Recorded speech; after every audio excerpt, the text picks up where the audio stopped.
오늘 우리에게 주시는 하나님의 말씀은 시편 30편 말씀입니다. 구약성경 822면입니다. 시편 30편입니다. 살아계신 하나님의 말씀을 함께 고백드리겠습니다. 함께요.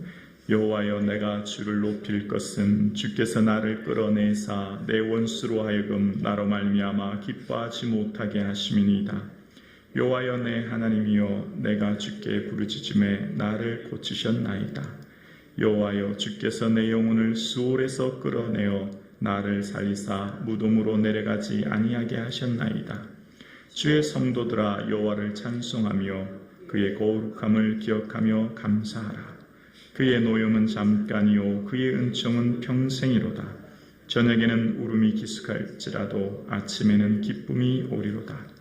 내가 형통할 때 말하기를 영원히 흔들리지 아니라 하였도다. 여호와여, 주의 은혜로 나를 산같이 굳게 세우셨더니 주의 얼굴을 가리심에 내가 근심하였나이다. 여호와여, 내가 주께 부르짖고 여호와께 간구하기를 내가 무덤에 내려갈 때에 나의 피가 무슨 유익이 있으리요? 진토가 어떻게 주를 찬송하며 주의 진리를 선포하리까? 여호와여, 들으시고 내게 은혜를 베푸소서. 여호와여, 나를 돕는 자가 되소서 하였나이다. 주께서 나의 슬픔이 변하여 춤이 되게 하시며 나의 베옷을 벗기고 기쁨으로 띠띠우셨나이다. 이는 잠잠하지 아니하고 내 영광으로 주를 찬송하게 하시니 여호와 나의 하나님이여, 내가 주께 영원히 감사하리다. 아멘. 할렐루야. 아멘. 예수님 더욱 사랑하시는 한 주간 되기를 주님의 이름으로 축복합니다. 아멘. 오늘 시편 30편은 감사시입니다. 흔히 시편에는 네 부류의 시편이 등장하는데요. 찬양시, 탄식시, 감사시, 신뢰시, 이렇게 네 가지로 나눠져요.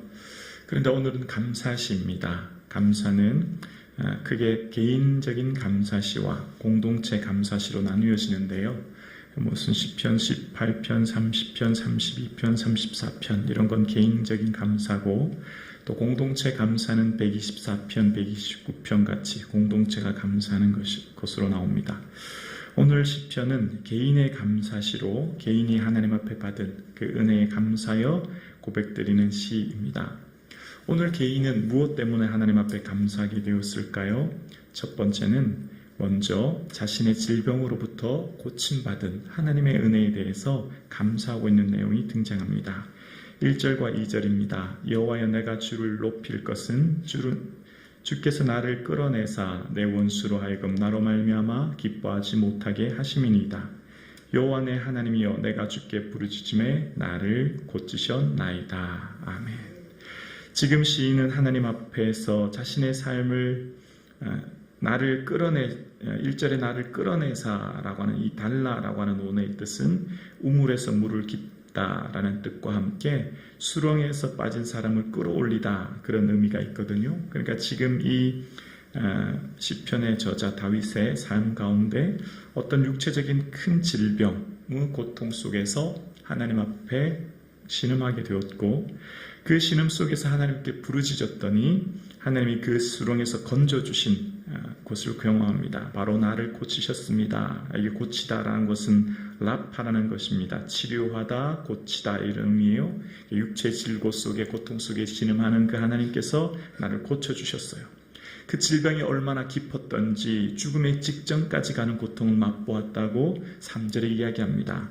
여호와여, 주께서 내 영혼을 수올에서 끌어내사 나를 살리사 무덤으로 내려가지 아니하게 하셨나이다. 수올은 무덤이죠. 지옥이라고도 표현합니다. 이 수올에서 끌어내사, 조금 전에 1절에 끌어내셨던 것처럼 그 깊은 수렁에서 나를 끌어내셨어요. 그리고 살려주셨어요. 그래서 무덤에 내려가지 않도록 죽음의 직전까지 가는 큰 고통을 경험하게 되었는데, 그것에서 하나님이 건져주신 거예요. 생각해 보십시오. 육체의 질고와 고통 속에 신음하는데 그 고통이 얼마나 심하면 죽음 직전까지 가게 되었고, 그 상황 가운데 하나님이 고치시고 치유해 주셨어요. 얼마나 기쁠까요? 그래서 4절에 5절에 고백합니다. 주의 성도들아 여호와를 찬송하며 그의 거룩함을 기억하여 감사하라. 그의 노염은 잠깐이요 그의 은총은 평생이로다. 저녁에는 울음이 깃들일지라도 아침에는 기쁨이 오리로다. 아멘. 성도의 삶에 잠깐의 좌절, 잠깐의 절망, 잠깐의 고난, 잠깐의 아픔이 있을 수는 있으나 그 고난이 영원하지 않다는 것이죠. 저녁에는 울음이 깃들일 수도 있으나 그 울음이 영원하지 않다는 것입니다. 반드시 소망의 아침이 오게 될 줄로 믿습니다. 지금 여러분의 삶에 어떠한 고난이 있든지 잠깐의 고난과 아픔이 있을 수 있고 잠깐 우리의 마음이 힘들 수 있지만 그 울음이 우리에게 깃들일지라도 반드시 소망의 아침이 우리에게 옴을 바라볼 수 있기를 주의 이름으로 축원합니다. 저녁과 아침의 시간은 사람이 애쓴다고 오는 시간이 결코 아니지요. 하나님의 자연을 섭리하시고 통치하시는 하나님의 은혜 가운데 아침이 오듯이 또한 저녁이 영원하지 않습니다. 마치 우리의 삶 가운데 캄캄한 밤이 되면 그 밤이 영원할 것 같지만 결코 그렇지 않습니다. 반드시 아침에 소망의 빛이 비춰오는 것처럼 우리의 삶에 고난이 닥치면 그 고난이 영원할 것 같습니다. 고난에 갇혀서 내가 여기서 끝날 것 같은 두려움이 있죠. 그러나 그 고난 영원하지 않고 반드시 아침에 소망의 아침에 오는 것이죠. 자, 오늘 시인 다윗의 삶 가운데 큰 절망을 경험했죠. 육체의 질병이라고 하는 큰 절망과 아픔을 경험했고 거기서 건져주시는 하나님의 놀라운 은혜를 이제 찬양하게 되었어요. 근데 오늘 시편은 마치 두 편의 시가 하나로 뭉쳐져 있는 것을 보게 되는데요. 1절에서 5절까지 그 질병에서 고쳐주신 하나님의 은혜를 인하여 감사하고 찬양하는 내용이 나오고요. 또 6절에서부터 12절 또 다른 삶의 어려움을 겪게 되어져요. 그러니까 압달락에서는 질병 때문에 고난을 당했고 그래서 하나님께 부르짖었더니 하나님께서 응답해 주셨고 기쁨이 왔지요. 같은 구조가 또 6절 이하에 또 나오는데요. 이번에는 하나님의 얼굴을 가리심으로 또다시 근심이 생깁니다. 6절과 7절입니다. 내가 형통할 때 말하기를 영원히 흔들리지 아니하리라 하였도다. 7절이요. 여호와여 주의 은혜로 나를 산같이 굳게 세우셨더니 주의 얼굴을 가리심에 내가 근심하였나이다. 성도의 삶 가운데는 상승과 하강의 곡선을 그리는 신앙의 모습이 있습니다. 그러니까 언제나 하늘을 올라가는 상승 곡선만 그리는 게 아니라 하나님을 향한 뜨거운 믿음과 신앙의 열정과 은혜로 충만했다가 또다시 하강 곡선을 그리는 영적인 슬럼프와 어려움을 겪게 된다는 것을 오늘 시편을 통해 알게 되어지는 거예요. 내가 형통할 때 내 믿음이 영원히 흔들리지 않을 것 같고 하나님이 나를 산같이 굳게 세우시는 그 믿음의 반석 가운데 서게 되었지요. 조금 전에 육체의 질병을 고쳐주신 하나님을 경험했더니 하나님 역시 살아계시는구나. 하나님 역시 내 삶을 이렇게 지켜주셔라고 하는 믿음의 확고한 정말 산 같은 믿음 가운데 살았지만 또다시 슬럼프가 오는 거예요. 주님의 얼굴을 가리시는 거예요. 하나님께 기도했지만 하나님 응답하지 않으시는 거예요. 하나님 얼굴이 멀게 느껴지고 하나님이 더 이상 내 곁에 계신 것 같이 느껴지지 않은 거예요. 그래서 어떻게 되었어요? 얼굴을 가리시기 때문에 근심이 생겼다고 이야기합니다. 여러분, 우리가 신앙생활 하면 언제나 성령 충만하고 언제나 기쁘고 언제나 은혜가 넘치는 게 아니잖아요. 우리의 신앙생활에 때로는 슬럼프가 있고 어려움이 있고 고난이 있는 것처럼 오늘 시인도 마찬가지였습니다. 하나님의 큰 은혜를 경험했는데 또다시 고난이 온 거예요. 그런데 1절과 2절은 같은 구조로 되어 있어요. 그러니까 고난이 오면 부르짖었더니 기쁨과 감사가 생겼다. 같은 구조가 또 등장하는 거예요. 그랬더니 근심 가운데 어떻게 되었습니까? 주께 부르짖게 되었지요. 8절과 9절입니다. 여호와여 내가 주께 부르짖고 여호와께 간구하기를 내가 무덤에 내려갈 때 나의 피가 무슨 유익이 있으리요? 진토가 어떻게 주를 찬송하여 주의 진리를 선포하리이까? 고난과 어려움, 근심 가운데 하나님께 다시 부르짖어 기도하게 되었습니다. 하나님께 부르짖어 기도할 그때에 얼마나 낙심되고 얼마나 마음이 괴로웠던지 마치 무덤에 내려가는 것 같은 고난과 어려움을 겪게 되었다는 거예요. 그리고 내 존재가 얼마나 미약하게 느껴졌는지 9절 하반절에 진토가 어떻게 주를 찬송하며 주의 진리를 선포하리까 고백합니다. 여기 진토라고 하는 아파르라고 하는 것은 먼지라는 의미예요. 먼지 같은 존재, 아무것도 아닌 것 같은 나의 존재.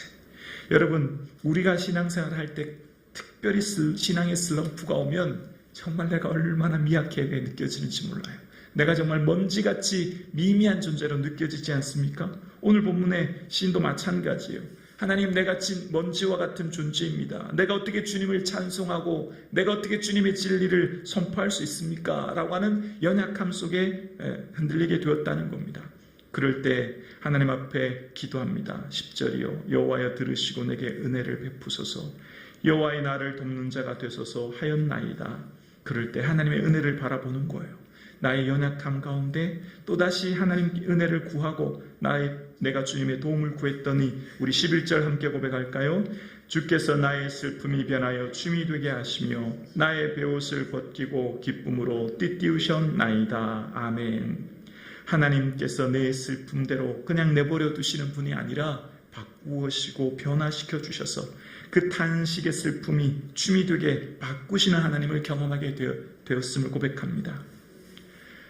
오늘 새벽 예배 드리시는 사랑하는 성도님, 살아계신 하나님이 우리의 슬픔을 바꾸어 변화시켜 춤이 되게 해주실 줄로 믿습니다.